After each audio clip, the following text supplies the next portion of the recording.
नाम डॉक्टर राजेश कुमारी, प्रधानाचार्य वैदिक पुत्री पाठशाला इंटर कॉलेज नई मंडी मुजफ्फरनगर, और सभी मुजफ्फरनगर जनपद वासियों को गणतंत्र दिवस की हार्दिक शुभकामनाएं हैं। और सभी से निवेदन है कि बच्चों ने जो रंगारंग कार्यक्रम किए हैं और जो हम बच्चों को जगह जगह रंगारंग कार्यक्रमों के लिए भेजेंगे, हमारे अपने विद्यालय में भी कई प्रकार के कार्यक्रम तैयार किए जा रहे हैं, जिसमें स्काउट के बच्चे, एनसीसी के बच्चे, कब हैं, बुलबुल हैं, बैंड के बच्चे हैं। ये विभिन्न प्रकार के अपने कार्यक्रम उन्होंने तैयार किए हैं। साथ में बच्चे पुलिस लाइन में भी सांस्कृतिक रंगारंग कार्यक्रम के लिए 26 जनवरी को जाएंगे। कल 25 जनवरी को भी मतदाता जागरूकता शपथ कराई जाएगी, और साथ ही नुमाइश कैंप में बच्चे रंगोली प्रतियोगिता के लिए, ड्राइंग प्रतियोगिता के लिए जा रहे हैं। और अभी हमारे लिए सबसे खुशी का दिन था कि 22 जनवरी को राम प्राण प्रतिष्ठा स्थापना हुई, तो बच्चों के लिए एक टॉपिक दिया हुआ है, बच्चे इस टॉपिक पर भी अपनी ड्राइंग प्रतियोगिता में प्रतिभाग करेंगे।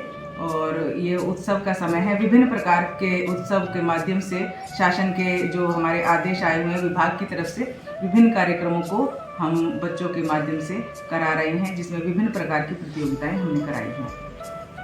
और प्यारे बच्चों, बोर्ड परीक्षाओं के लिए मैं आपको हार्दिक शुभकामनाएं देती हूं कि बोर्ड परीक्षाएं आपकी नज़दीक आ गई हैं। 22 फरवरी से आपकी बोर्ड परीक्षाएं प्रारंभ हो जाएंगी, और सभी बच्चों को मेरी हार्दिक शुभकामनाएं हैं। यह कहना है मेरा कि सफलता का कोई शॉर्टकट नहीं होता है, इसीलिए आप अपनी तैयारी को योजनाबद्ध तरीके से करें। आप अपना जो प्लान है हर सब्जेक्ट का बना लीजिए और उसके हिसाब से आप तैयारी करें, क्योंकि आप यदि सोचें कि हम किसी शॉर्टकट के रास्ते से आप सफलता तक पहुंच सकते हैं, तो ऐसा कोई शॉर्टकट नहीं होता है। और सबसे मुख्य निर्देश मैं बच्चों आपको ये देना चाहती हूँ, जो कि जैसा हम कई वर्षों से बोर्ड परीक्षाएं करा रहे हैं और हमें समस्या आती है कि कई बच्चे भूल जाते हैं कि जब दोनों शिफ्टों में हमारे एग्ज़ाम्स होते हैं, तो आप भूल जाया करते हैं कि हमारा फर्स्ट शिफ्ट में है या सेकंड में है। कहीं ना कहीं आपको डेट शीट देखने में प्रॉब्लम आती है। तो उसका एक ये भी तरीका है कि बच्चों आप अपना जो एडमिट कार्ड है उसको जब आप ध्यान से देखेंगे, तो आप देखेंगे उसमें आपके सब्जेक्ट लिखे होते हैं कि आपके पास जो जो सब्जेक्ट है, हिंदी है, इंग्लिश है, साइंस है, या ऑल सब्जेक्ट आपने जो भी सब्जेक्ट लिए हैं, उस पर एक लिखा होता है मार्क, एम लिखा होता है या ई। उसका मतलब होता है, एम का मतलब होता है मॉर्निंग और ई का मतलब होता है इवनिंग। तो यदि आप अपने एडमिट कार्ड को भी ढंग से पढ़ेंगे तो आपके साथ ऐसा नहीं होगा कि आपका पेपर छूट जाए।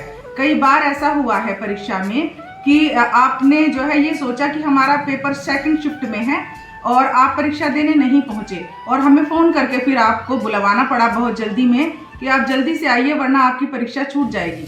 तो यदि इस समय विद्यालय में ध्यान न दिया जाए तब आपके साथ दिक्कत हो सकती है। तो सभी बच्चों से मेरा ये कहना है कि बच्चों, ये परीक्षा का समय है, आप बिल्कुल आप अपने मन को केवल और केवल पुस्तकों में लगाइए, और अपने जहाँ पर आप बैठे परीक्षा की तैयारी करें, आप अपनी डेट शीट और डेट प्लान एक वहाँ भी चिपकाइए। आप उससे दिन में एक बार नज़र जरूर मारिए, और इस बात का विशेष ध्यान रखें कि आपको अपने एडमिट कार्ड को ढंग से पढ़ें। उस पर आपको देखेंगे सब कुछ लिखा हुआ है, आपका शिफ्ट कौन सा है, आपके सब्जेक्ट कौन से हैं। तो सभी बच्चों को मेरी एक बार फिर से हार्दिक शुभकामनाएं हैं। धन्यवाद।